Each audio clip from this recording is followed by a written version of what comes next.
Baik, bismillahirrahmanirrahim. Assalamualaikum warahmatullahi wabarakatuh. Halo para pejuang PTN dimanapun kalian berada.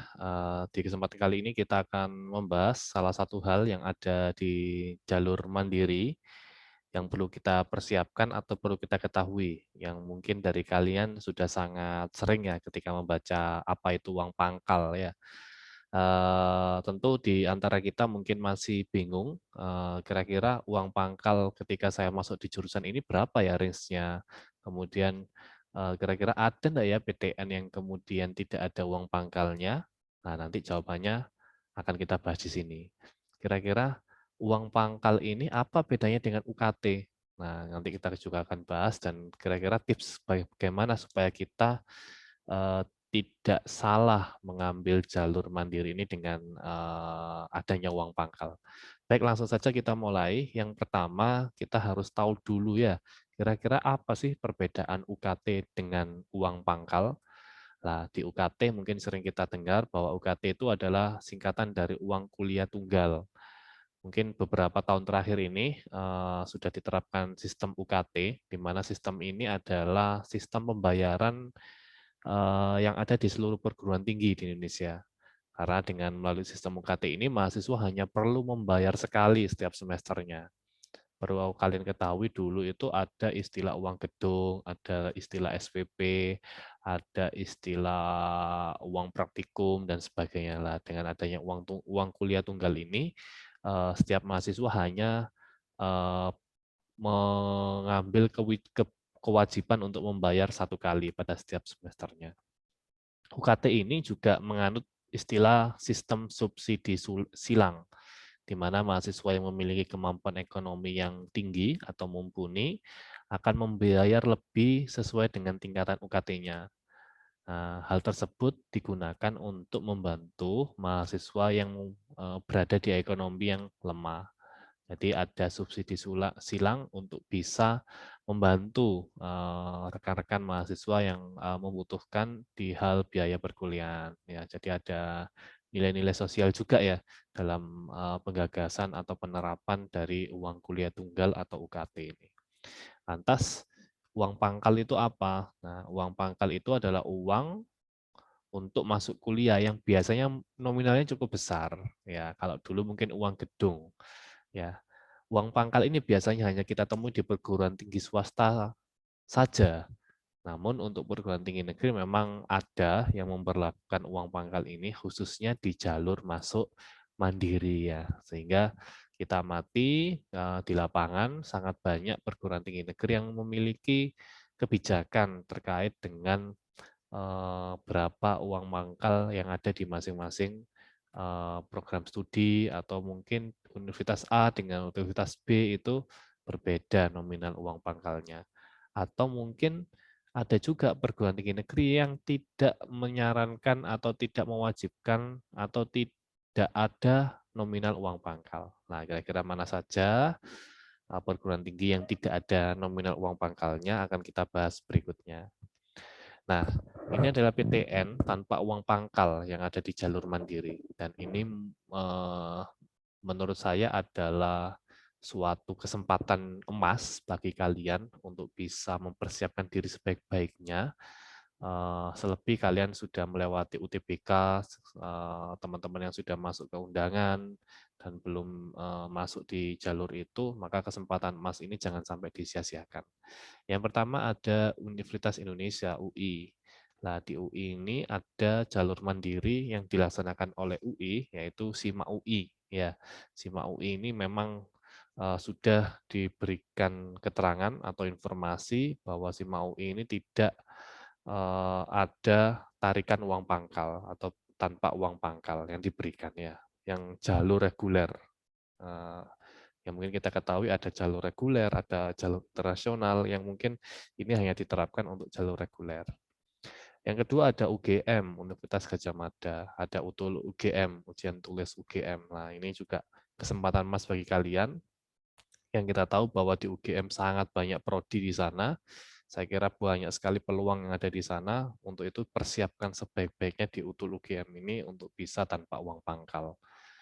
Yang ketiga ada Universitas Islam Negeri. Nah, ini mungkin negeri mana? Lah, keterangan di sini semua UIN. Jadi UINSA, UN, UIN Sunan Kalijaga, UIN Maliki, dan sebagainya yang ada di Indonesia, itu semuanya membebaskan dari uang pangkal. Maka dari itu ini kesempatan juga untuk kalian bisa mencari kira-kira ada prodi enggak yang sesuai dengan keinginan kalian yang ada di UIN, yang bisa kalian pilih untuk jalur mandiri sehingga bisa masuk tanpa uang pangkal. Yang keempat ada Universitas Sriwijaya atau Unsri ya. Keterangan di sini semua prodi itu dibebaskan dari uang pangkal kecuali untuk prodi kedokteran umum. Jadi pengecualian hanya untuk kedokteran umum. Untuk yang lain itu semuanya bebas tanpa uang pangkal. Nah, ada juga PTN yang uang pangkalnya bisa diisi 0 rupiah, ini 0 rupiah ya. Jadi bisa diisi tanpa uang pangkal maksudnya ya. Ada Universitas Jenderal Sudirman ya, itu juga meskipun di kebijakan ada uang pangkal tapi bisa diisi 0 rupiah. Ada UNJ, Universitas Negeri Yogyakarta, itu juga bisa. Ada UNJ, Universitas Negeri Jakarta. Nah, tapi di UNJ ini hanya diberlakukan hanya di prodi tertentu saja. Untuk bisa lebih lengkapnya, kalian bisa mencari informasi di website resmi UNJ, kira-kira prodi apa saja ya yang bisa kita ambil yang kemudian tanpa uang pangkal yang harus kita bayarkan. Oke, itu ada dua hal, ada PTN yang memang tanpa uang pangkal, dan juga ada PTN yang uang pangkalnya bisa diisi dengan 0 rupiah. Lah, kira-kira ada enggak PTN yang pakai uang pangkal? Ada.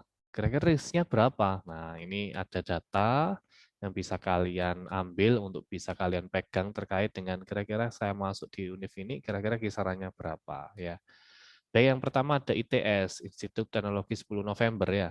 Ada nominal 20 juta untuk terendah di uang pangkal di ITS ya. Tertingginya ada 75 juta. Sedangkan di UNER, terendah uang pangkal di UNER yaitu 20 juta, tertingginya 99 juta. Di UNESA, Universitas Negeri Surabaya, terendahnya 10 juta, dan tertingginya 30 juta. Di UNPAD, Universitas Pajajaran, itu terendahnya 15 juta, tertingginya luar biasa tinggi ya ini ya, 250 juta. Untuk IPB, Institut Pertanian Bogor, itu terendahnya 20 juta, tertingginya 50 juta. Yang keenam itu ada UNS, ya terendahnya 5 juta, tertingginya 100 juta. Kemudian yang ketujuh di data ini ada Undip, Universitas Diponegoro, terendahnya 10 juta dan tertingginya 250 juta. Mungkin ada pertanyaan bagi kalian, kira-kira saya mengambil di ring setengah-tengahnya boleh enggak? Ya pasti boleh, karena ini adalah data terendah dan data tertinggi yang ada di kebijakan di masing-masing universitas. Sehingga kalau kalian masuk UNESA, ya berarti persiapkan saja kisaran 10 sampai 30 juta yang bisa kalian sampaikan ketika pada waktu biasanya ada tes wawancara yang kemudian mengharuskan berapa nominal yang siap untuk diberikan di uang pangkal di PTN tersebut ya. Sekali lagi itu adalah range ya, range itu bisa kamu ambil terendah, bisa tertinggi atau bisa di antara terendah dan tertinggi tersebut. Nah, dari informasi itu kami ingin memberikan tips untuk kalian yang persiapan untuk jalur mandiri yang terutama hubungannya dengan uang pangkal. Yang pertama, bulatkan tekad untuk prodi yang diinginkan dan peluang diterimanya bagaimana. Maka saya pastikan teman-teman yang saya doakan semoga semuanya bisa masuk di prodi yang diinginkan. Mungkin ada pertimbangan yang luar biasa yang perlu kalian pertimbangkan karena ini kesempatan emas yang bisa kalian ambil di jalur mandiri PTN. Karena di jalur undangan dan jalur UTBK, SBMPTN sudah kita lalui, maka pastikan jangan sampai kita asal memilih program studi itu dengan hanya ikut-ikutan. Ya. Pastikan ini prodi yang memang kalian inginkan, kalian memang sesuai dengan bakat kalian. Dan yang kedua, coba perhitungkan peluang diterima. Dengan bagaimana? Dengan melihat keketatan, insya Allah ada di informasi PMP di masing-masing universitas. Kalian aja akses di situ kira-kira tahun kemarin pendaftarnya berapa dan yang diterima berapa. Sehingga di situ peluang diterima itu bisa kalian hitung ya kira-kira berapa persen untuk saya bisa diterima di prodi ini. Yang kedua tetap fokus, jangan sepelekan ya. Meskipun ini jalur mandiri, yang notabene mungkin orang menganggap ada uang pangkal yang notabene harus dibayarkan, ternyata tidak semuanya bisa diterima. Karena satu, di masing-masing universitas itu punya kebijakan, ada yang melalui tes, ada yang hanya menggunakan nilai UTBK, ada yang penggabungan kedua-duanya. Artinya memang perlu disiapkan dan pelajari benar. Kalau kita menarget di SIMA UI, nah bagaimana karakter SIMA UI? Maka tetap fokus dan jangan sepelekan. Yang ketiga, pastikan keuangan memenuhi. Nah, khususnya untuk PTN-PTN yang memang sudah disampaikan uang pangkalnya. Kiranya kalau sudah ada informasi range-nya, kalian pastikan dana itu sudah terpenuhi. Nah, karena itu dibayarkan di awal. Sehingga kalau kalian misalnya mengambil di UNESA, maka di situ ada range 10 juta sampai 30 juta untuk uang pangkal, maka pastikan dana itu sudah disiapkan. Yang terakhir, pertimbangan nominal uang pangkal di berbagai universitas dengan prodi yang sama. Maksudnya apa? Nah, maksudnya jika kalian ingin misalkan masuk di prodi teknik elektro bisa, misalkan di situ ada di beberapa universitas, ada di Univ A, ada Univ B. Ternyata di prodi yang sama, univnya beda, ternyata nominal uang pangkalnya range-nya berbeda. Nah, saran saya mungkin itu juga bisa dijadikan salah satu pertimbangan untuk bisa efisiensi dana ya. Apa yang kita kemudian sesuaikan dengan ya syukur-syukur kalau dana itu bisa kita alokasikan untuk persiapan yang lain, entah itu untuk rumah kos, entah itu untuk hal-hal untuk yang mendukung persiapan kuliah kita. Maka kalian banyak cari informasi terkait dengan nominal uang pangkal, terutama kalau ada PTN yang ada range uang pangkalnya, pastikan apakah ada prodi yang sama yang sesuai dengan keinginan kalian.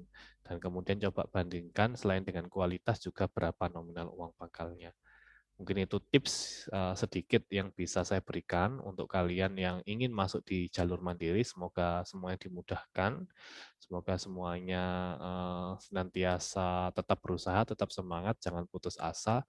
Insya Allah ada hal yang terbaik di balik ini untuk kesuksesan kalian.